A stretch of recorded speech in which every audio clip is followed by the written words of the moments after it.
The dawn of civilization. Primitive. Dangerous. Exciting. The handwriting is on the wall. If the human race is ever going to amount to anything, it needs the most civilized caveman I have ever seen.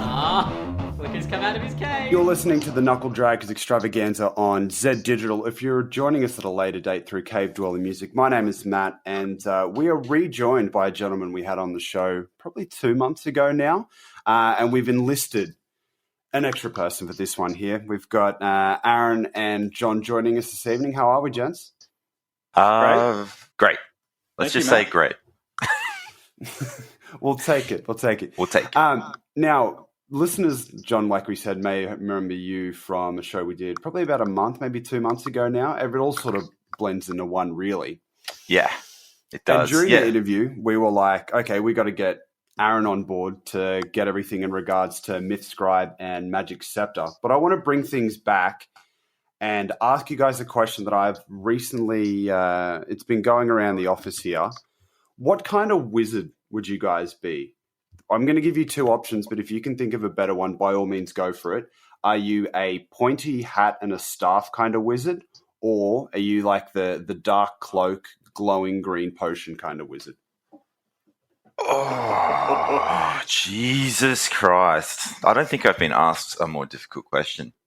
It has stumped me for a little while. Like, initially my thought was the dark robing, glowing green potions kind of got that, dark brooding, you're introspective, but then there's also the whimsical and fun nature of pointy hat and staff. It's hard to beat the classic, honestly. I have a real soft spot for the classic pointy hat staff. Actually, Aaron's brother, who plays in our D&D group, has the classic scepter thing with the ball on the end, like with the clasp. Yeah, and I when he described that, I was just like, I almost climaxed. I thought that was great. So I'm going to go with the classic. I think in reality, though, I'd probably occupy the cloak potion guy, to be honest. I think I'm 100% pointy hat. Yeah. 100%. Yeah. That seems to be the go-to option for a lot of people. And you can understand, like you said, it's the classic. It's what everyone thinks when they think of a wizard first and foremost. I think when Aaron and I rock around as a duo, I think most people would class me as the bad cop. Is that right, Aaron? Yeah, I think that's definitely right. Yeah. So there you go. That's the reason why we got you guys on today. We wanted to talk about Mystic Sceptre, which is a way for you guys to both have all the stuff that you guys do in one central spot. But let's walk it back a bit further. When did you guys first start interacting on this sort of artistic level? Like, what was the genesis that would go on to spawn Mystic Sceptre?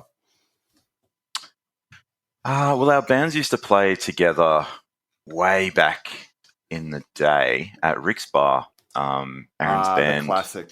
Yeah, before it got sold, so it's kind of still half decent at that point, sort of. And like Aaron's shoegaze band used to play with us a lot, and we sort of formed a friendship and a bond there. And then I moved over to England, and then he actually moved. You went to London first, right? Or was it Scotland first? You can probably take over from here. Yeah, so shortly, a little bit later after that, I moved to Scotland and then down to London for a good chunk of time. And actually, being overseas for all up about 6 years. And then by that time, Jon had already moved back to Australia. But then when I came back to Australia, I settled and started, getting back into life and stuff like that. And I just, I contacted you basically out of the blue one day. Yeah, Jon. we've always been kind of orbiting each other wherever we go. Like, but we were just never quite in close enough vicinity to sort of see each other a lot. And you just hit me up out of nowhere. Was this COVID? This is just when COVID hit, hey? Well, we had obviously hung out a few times just socially when I got back, but then just when I started to get into Dungeons and Dragons, and I had got to that point where I was looking to run my own game or, start up a group. That's when I thought about Jon, and I was like, I might ask him if he wants to play. Yeah. And then I think you said something like, "Hey, you draw dragons and stuff, right? Would you by chance possibly want to play D&D?" Yeah, I wasn't even, to be honest, I wasn't even 100% certain that you were into that you would be into something like Dungeons and Dragons. I didn't. Well, it's kind of strange because I actually had never really played before, and that kind of blows people's minds because, I used to do a lot of Games Workshop gaming back in the day and stuff, and do a little bit of RPG gaming on the side, not very much, but I'd never really, I guess, had a taste of D&D properly. So I was actually super ready for this, and people had always been saying to me, like, D&D would suit you really well, because I kind of hate competitive gaming and playing against people and stuff. It's not really for me. So I was intrigued, and then, man, after that first session, I was just purely addicted straight away. You're straight away hooked. Yeah, and our group, like, Aaron's very organized and meticulous with his planning, so he actually sort of behind the scenes picked people which all filled different gaps of style. So literally our gaming group is just exactly what you need for an adventuring crew, and everyone plays the character that suits them, and it just operated really well. So, hats off to you for choosing wisely there, and we still play with to this day. But obviously, just for, getting really, really lost in our own fantasy world that we created together. Essentially, we just started to always we started to really get into looking for music to accompany it, to accompany the games and all that kind of stuff, and then we just got lost. That's basically when we started to dabble in with the idea of starting to make our own music. And you're trawling through Bandcamp going, what's really going to suit this? I've got this idea that I want, but there's nothing there that hits that exact vibe. Is that where you sort of went, oh, mate, fuck this, I'm just going to make my own? Well, I think that we probably, it was probably a bit unconscious, but it was like, wait a minute, we're musicians. We've been musicians for 20 years. I think you convinced me to do it, Aaron. You're like, wait a second, don't you really love Dungeon Synth? Why don't you make Dungeon Synth? And I was like, yeah, that's really dumb. I never thought of that. Yeah.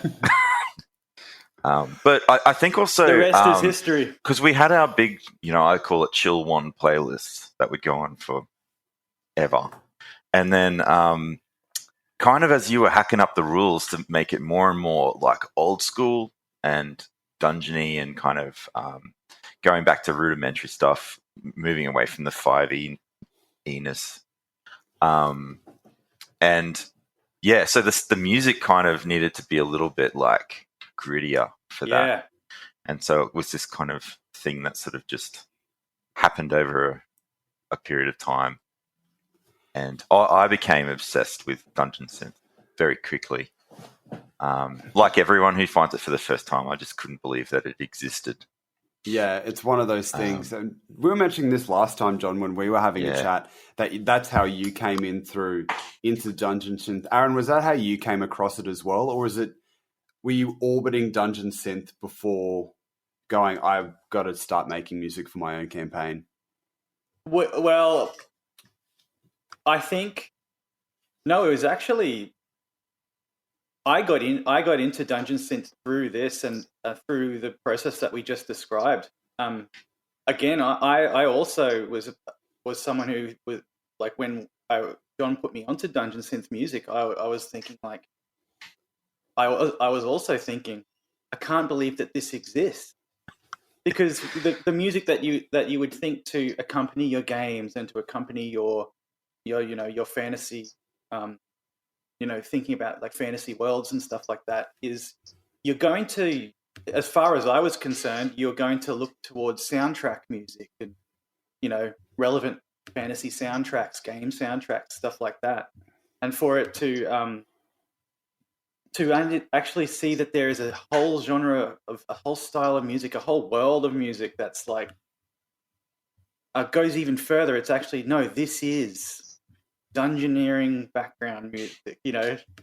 It's actually was mind blowing, to be honest. And then so I think a lot of people get their pathway through into listening to dungeon synth is like through the metal and pseudo metal genres. Yeah, that's how I came through into it. And the thing that I'm still stuck with it is like the black metal imagery and the dungeon synth imagery has that really big crossover. Yeah. And you even listen to some of the earlier black metal records, and they've always got that sort of atmospheric. That's where I see that it coming from. But I like hearing the other view of you came in through fantasy games.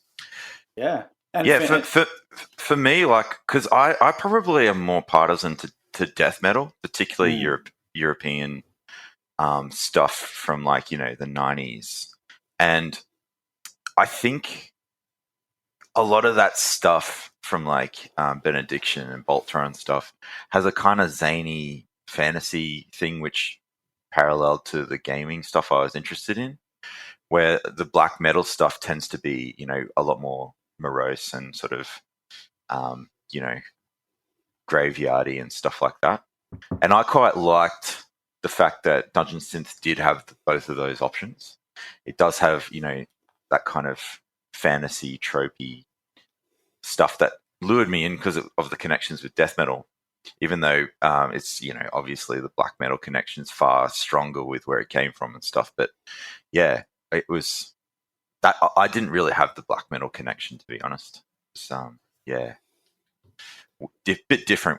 Aaron and I definitely are drawn more to the fantasy elements. And so it seems like you guys have had, well, like you said, you've got quite a long connection. And then I think it makes perfect sense. You both sort of start creating it at the same time. Jon, you've got the art side of it. Aaron, you've got the audio services side of it. And was it kind of a no-brainer at that point to go, we need to do something together? And that's sort of where Mystic Sceptre came about? Yes, put bluntly. It just sort of fell in our laps, and then we just realized that we were the perfect fit of personality types and having, different strengths of what we do.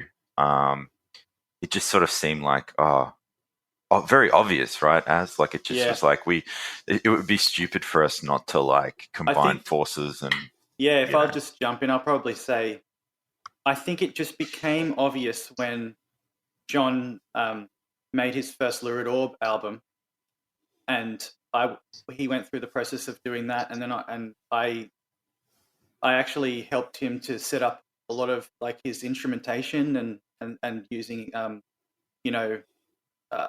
what's currently like the state of like the standards of using VSTs and digital synthesizers within on the computer, and some analog stuff as well, and getting him up to date on that, and setting him up there. And then I went through the process of mastering the Lurid Orb album, and which incidentally, if I can chop in, was a hugely needed addition. Like I actually listened to a couple of the raw tracks the other day, and I was like, oh man, like I needed that touch big time. So I think like when we actually just went through that process, we just realized that what we just did was completely complementary to each other. And so it was like a no-brainer after that moment when we actually finished and pulled off that first Lurid Orb album from start to finish. I think that was the point where we thought, I think that was a really good teamwork. We should probably make something out of this, And there's no way I'm making that album without you setting me up. Like that was probably the last hurdle, stopping me from actually getting my hands dirty with it, because I'm just not very technologically minded, or very up to date with that stuff. So, you sort of like built me the gun, and then I just shot the bullet. So. And then And the with art the side work- is just a bit of a bonus because, you know, I can Exactly, just yeah. offer that, like, I did have a double motive, like, of thinking, like, well, if I can do my own stuff, maybe I could spruik my wares a little bit around the community. And then, of course, you know, just applying it to Aaron's Mythscribe project. It was really cool because it's very different aesthetic and stuff. So it was like it's just been really fun to do. That's the other thing. It's like it's this, none of this is like work. It's like just fun. Yeah. I do want to double down on Mythscribe for a second. Almost every Dungeon Synth record that I've listened to has a story or a theme that they're trying to put across. Aaron, what was the idea that you wanted to put in to Wanderings of Cursed Halls? Like, what's the imagery? Tell me some story about it. Okay, so this was actually really fun to do. If anyone cares to jump on and check the track listing on Wanderings of Cursed Halls, you'll actually see that there's a bit of a narrative in the sequential order of the track list. The whole concept of the album is that it is a small adventuring party that travels to the dungeon, delves in, goes into the first area, starts to encounter some of the dangers of the dungeon, then goes deeper to a deeper level, and then down further, encounters some more dangers and pitfalls of the dark, deep dungeon, and then eventually encounters a vile beast at the bottom of in its lair at the bottom of the dungeon. And I had in my mind the whole time this classic sort of like first edition D&D style of dark fantasy or grim fantasy to the whole thing. So that sort of came through in sort of the imagery and the sound of the whole album. I do like that, especially that early stuff where, like, I just finished playing a session 0 of DCC, and I think we ended up having 12 characters all up, and 3 of them survived. And it's Holy sort of like shit! But that's the whole point of the first session of DCC is you have a funnel, roll random characters, and then basically it's last man standing, and then you get a level. So you'll start off at level 0. So as soon as you were saying, okay, I've got this idea, it's pretty simple dungeon fares, but spelling out that storyline does make sense. And that's all I could think. I'm sitting there going, this exact session like a week ago. I know exactly where this is going. Yeah. And kind of the thing I like about it was, you know, it's still a little vague.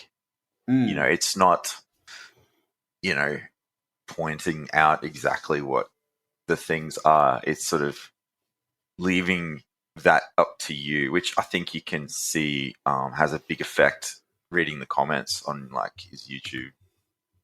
And I was looking at it just upload. before, and there's like they've actually got time steps in saying like, you know, this one here, you can see a wounded, desperate but determined knight at like 17 minutes. Yeah. And then you check against the track listing and you go, yeah, that's almost exactly where I'd think it would be. Yeah. Yeah, Exactly. That amused me greatly, that comment.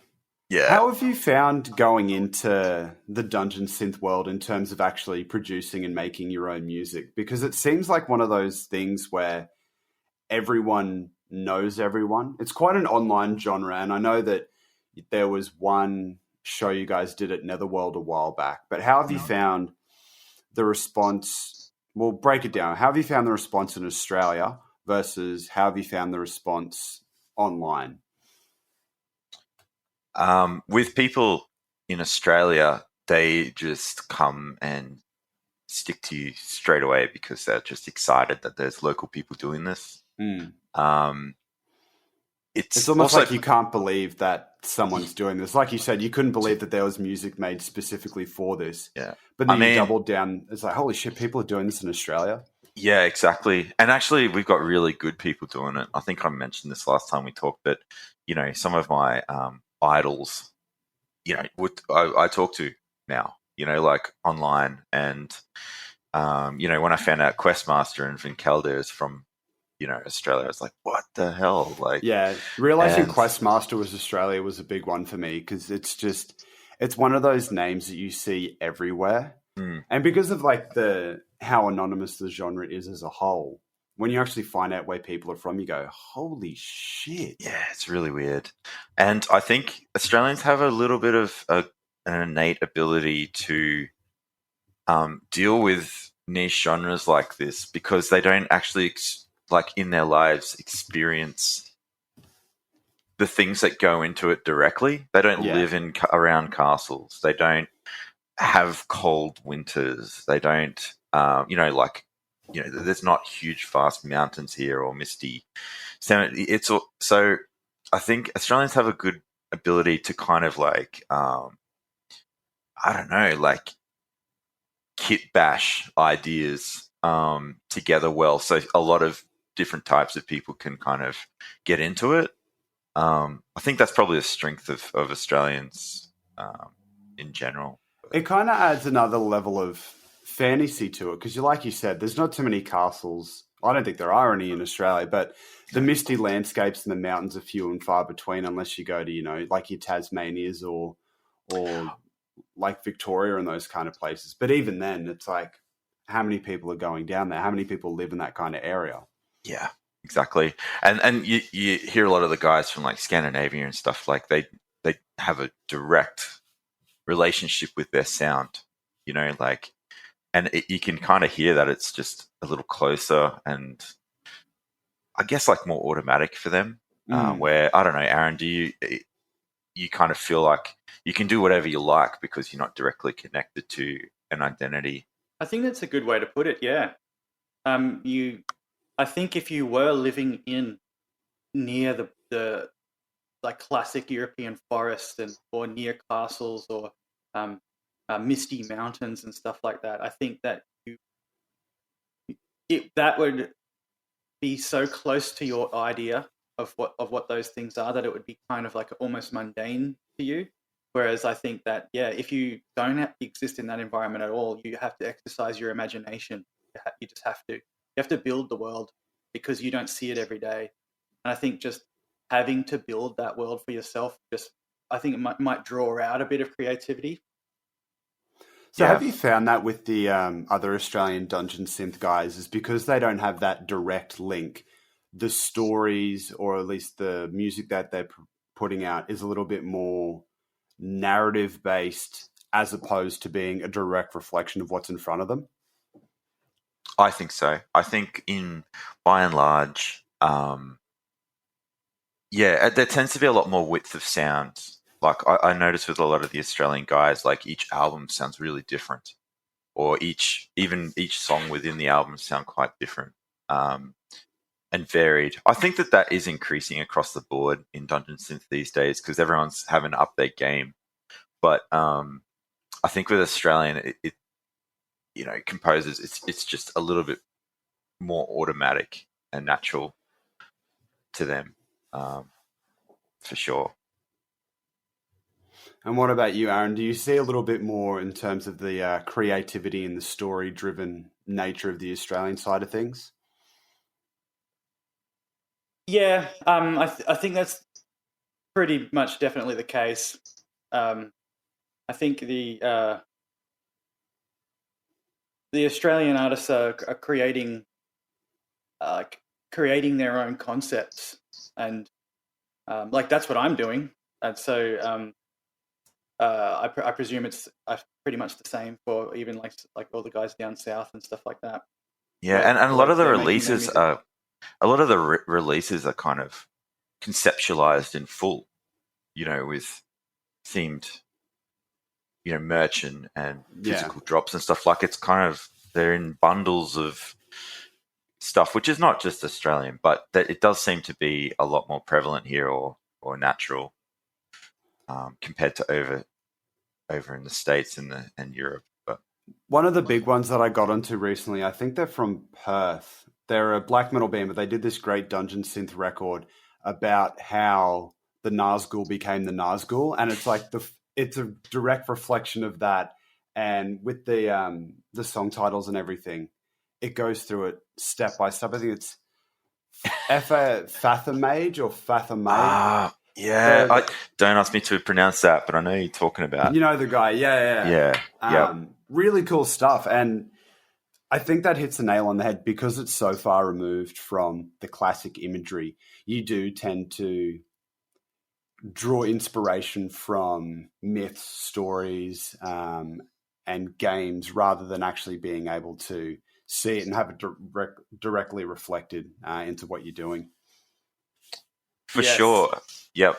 I mean, Aaron and I talk ad nauseum about, world building stuff that we're doing.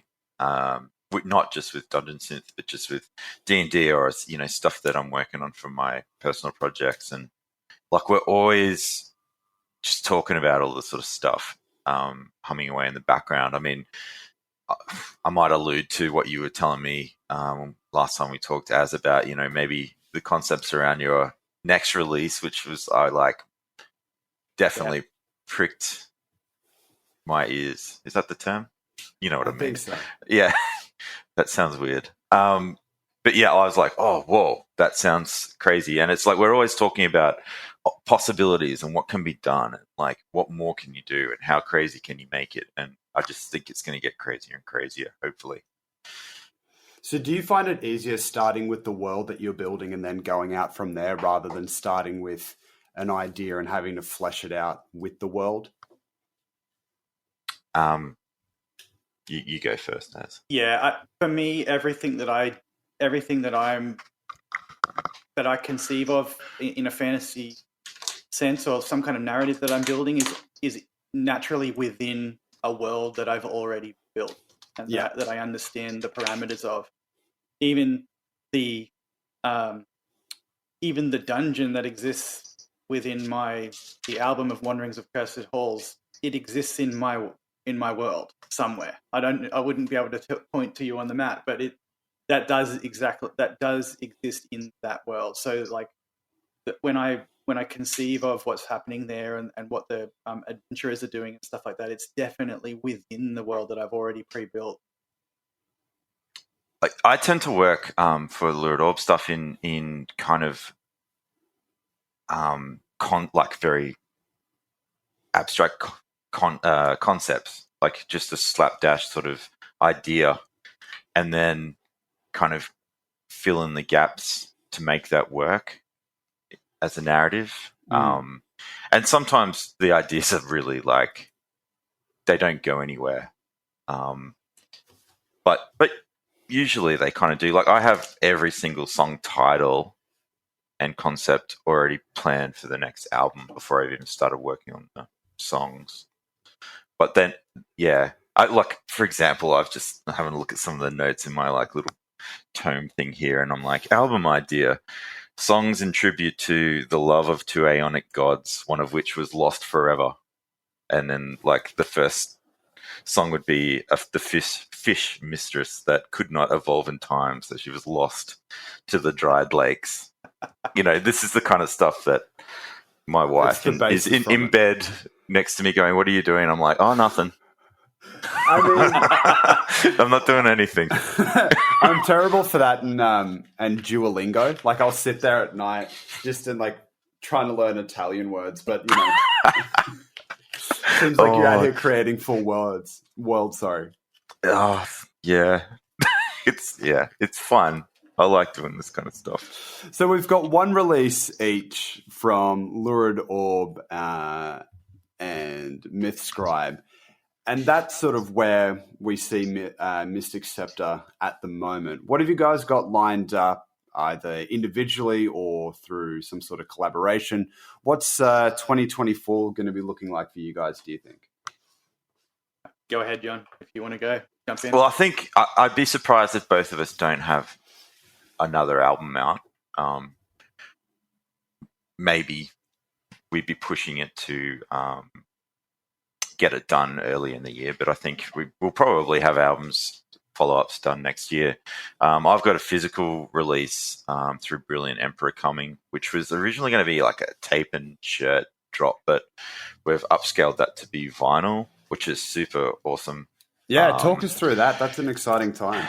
Yeah, like Pete from Brilliant Emperor. I was just taking a while to kind of like get together the shirt designs, and it sort of gave him time to like ruminate on the thing, and he was kind of like, "Oh, I'm not sure like releasing it as a cassette will be the best for showing off the artwork and having an impact, and also just in general with like how well the release seemed to just be going, motoring online." He was just like, "Well, let's just do a vinyl release instead," and I was like, "Great." Well, seeing that this is going to be the first drop, I'm going to do a whole heap of crazy stuff. So I went back and redid the shirt and made it even crazier, and going to have a whole heap of extra special bits and pieces that you can kind of like, depending on how much you want to have as an additional, or like just tier stuff. Like I was thinking of throwing in original sketches and bookmarks, and maybe you can buy the original artworks if you wanted, that kind of thing. And yeah, hopefully that comes out pretty soon. I'd be surprised now if it was before the end of the year, because we might try and squeeze it in for Christmas, but doubtful. And then yeah, like I was just talking with the Netherworld guys about doing some events around that, and like I haven't figured out my live performance side of things yet, but Aaron, you can take over in a second. But you've already played live a couple of times and to really good effect, so it would be silly for us not to kind of try and get some sort of involvement going, around events or releases. And then after I drop mine, I think just because I was first cab off the rank, then we'll like swap over to the Mythscribe release and then probably do a similar thing. Yeah, I'll most certainly have another album coming out early next year. I'm currently starting the sound design process for that album. I don't use synth presets. I do all the sound design for my own albums. So I program all the synth sounds and. Jeez, you can get so lost in the weeds in all that. I think we were having this chat last time, John, but Aaron, in regards to, you're basically, from my understanding, the sole musical contributor behind that. And then with the collaborative process in terms of the art, do you feel as though sometimes you get a little bit lost in the weeds and overthinking and overanalyzing stuff? Because I always find that interesting when people can record something, write it, do it all themselves, and then release it off their own back. So do you find yourself going, "Nah, man, I gotta, this one sound is not quite perfect," and spend ages agonizing over it? I do. I spend an enormous amount of time on sound design. He does. because I mean, if I find a sound quick, then I'm great. That's fantastic. But oftentimes I'll spend a whole afternoon just trying. Well, if I put the saw wave with the square wave at a different balance, can I get and if I bring up the resonance on the filter, I bring the filter down and bring the resonance up, can I get like a whistling flute type sound? And then I'll be like, that sounds pretty good, but I don't think it should be a square wave. I think I should put a triangle wave in there. And like I actually I'll spend whole afternoons doing that. So I get lost in the sound design for a long time, and until I've sort of done enough, I've gone around and around it enough. It's almost like I've let it all like simmer for long enough, and then I'll sit down and I'll just from that part, like from that couple of months or whatever, weeks or months or whatever of just like mucking around with the sound design, I'll have a good idea for when it actually comes to the writing process, and I'll just put together the sounds fairly quickly at that point. But it's not really quick, because if you've got to count all of those weeks and months beforehand that I've been spending all of like the groundwork process behind it. Yeah. It's Do you have anything coming up with on a concept, an audio concept? Yeah. Do you have anything on in the background to give you any inspiration? Like, when you're working on stuff, do you have something just sort of might not even be directly relating to what you're doing, but just having something on in the background on a TV screen? Yeah, I mean, at first I find it very difficult always working in the audio field. I find it very difficult to put other things on while I'm working. Yeah. Because it distracts me a lot. No, I know because that. I'm always listening. I'm always listening very intently to what I'm doing. So I find it very difficult to put things on while I'm working. To be honest, yeah. But like if I do, it'll be long form podcasts about high level like philosophical things or whatever. That it'll. Do we live in a? Yeah. I think it's just to sort of like occupy my mind sometimes while I'm doing like longer sessions, but then I often actually have to just turn it off as well while I get stuck into the audio work. Yeah, that is the downside, especially when I'm editing podcasts. I'll be watching something, but with the sound turned right down, so you don't really see all of it. You kind of just have an idea of what's going on. But that's exciting stuff that we've got some new releases for you guys coming out in the next year. Yeah, that's going to be good. We're looking forward to it. And how did you find the transition from going and actually playing live, and how did you find the reaction? The reaction was I couldn't, you couldn't imagine anything like more successful. Like it's actually. I'll actually be honest, getting up there at the Netherworld event and possibly playing live Dungeon Synth in Brisbane, the first ever Dungeon Synth performance in Brisbane, possibly, I suppose. It was. I don't want to. I was nervous for you. Yeah, I don't want to say it was a nervous feeling. It was more of a feeling of like, what are people going to think about this? Yeah. And because I wasn't really nervous I had worked out my set. I knew how to play it, and I worked out how I was going to perform it. But I can't deny that I was like thinking, people are going to think this is so weird. Particularly when you with the cape on. I put a cape. I wore a cape. Oh, you had to wear a cape. A red velour cape, and he had like it's a black velour cape. Oh, sorry, black. My bad.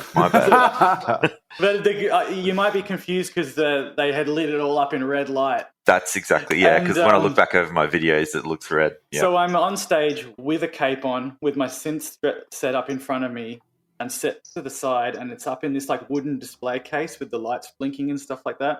Nice. And I had a bunch of tarot cards displayed out the front, and I had a feather quill like sitting in the pride of place right in the center.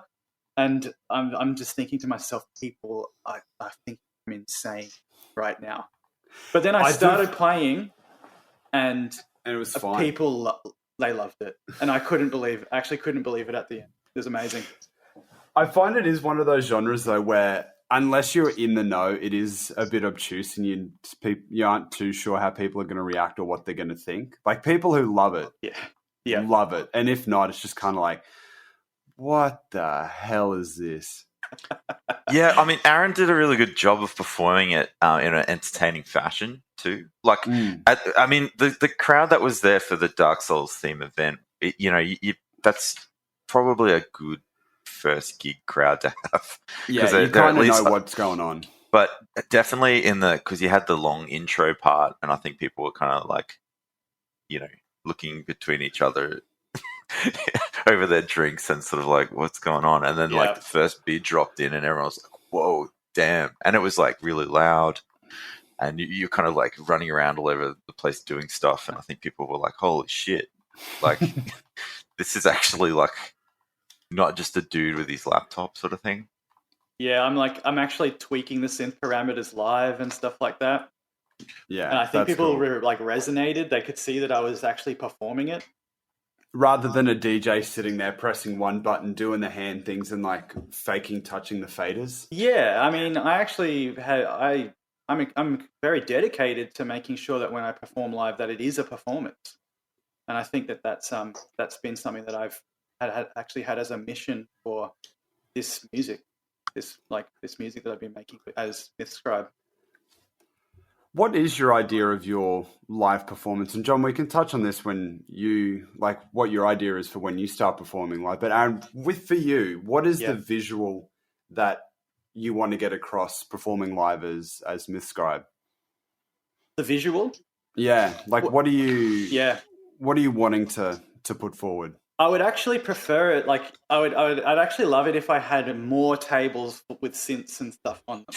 But I like them to have that rustic feel. So I've got like wood paneling on the side of my thing. It's like and I love that blend between the fact that it looks old and old worldy, but at the same time there's all blinking LED lights going like flashing red, blue, stuff like that. And I love that balance. It's almost like that balance between fantasy, sci-fi.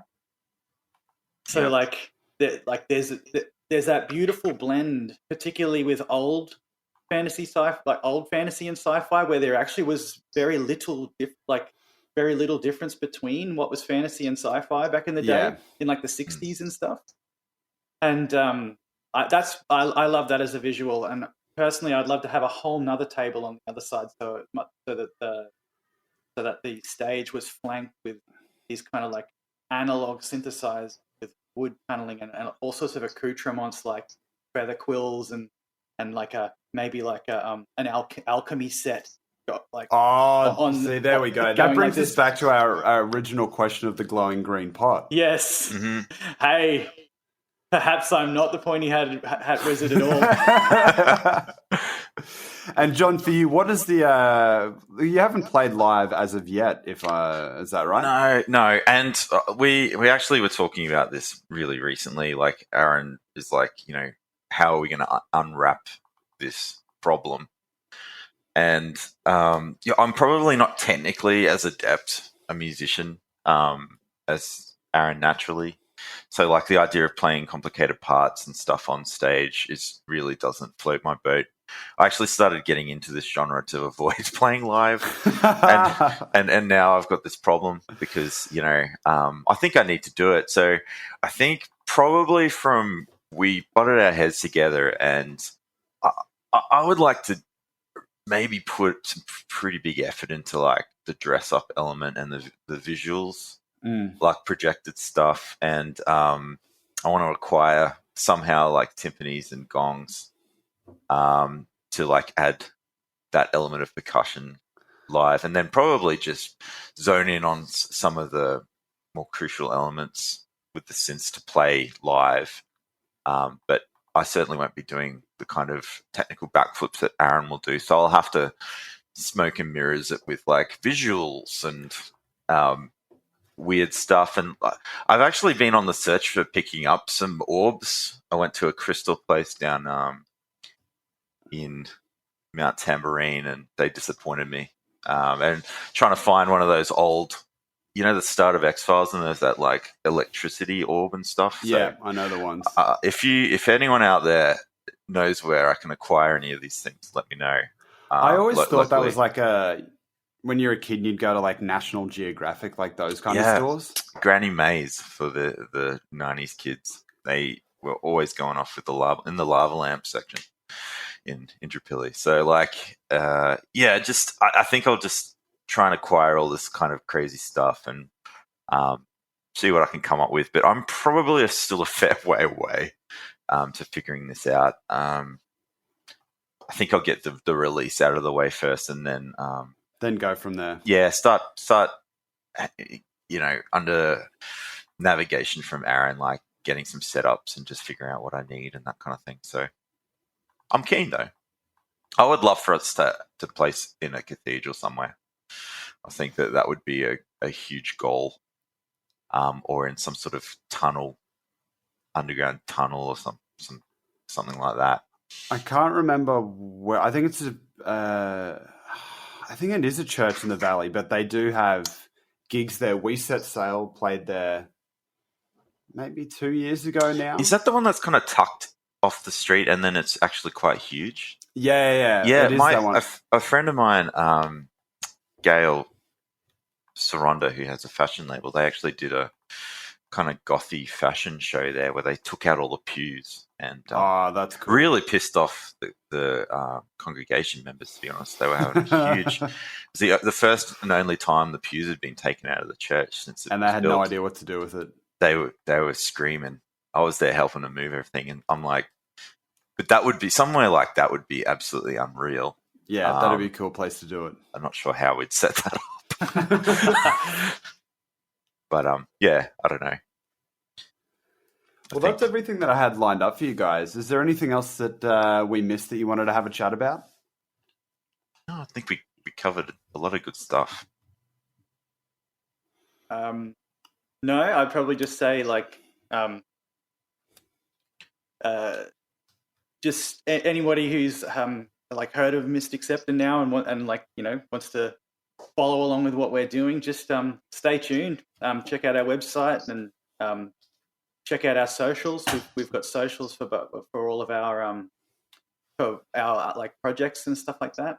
So yeah, just check it out. Yeah, and to build on that, like I think Matt, we sort of touched on this last time. Like Aaron and I are very happy to talk to you. Like if you get in touch, that would be awesome. Or and to thank you to everyone that's been listening. But like we're more than happy to like have a chat. I love when that happens. It's great. I certainly don't want to, hermit myself. Yeah, like that's some true. weird kobold and not return messages and stuff. So, yeah, if you want to get in touch, just message us. We'd love that. And the best place to do it would be through the website and everything? Yeah, just through that or, through our Instagram or whatever. Well, I appreciate you guys taking some time to have a chat to us, and we'll keep an eye out for everything in regards to Mystic Sceptre, Mythscriber, and Lurid Orb. It's appreciated. Wonderful. Yep, we appreciate it, Matt. Really love the support, and yeah, you got a great show, which I enjoyed listening to. So keep it up. Yeah, thank you, Matt. Great chats.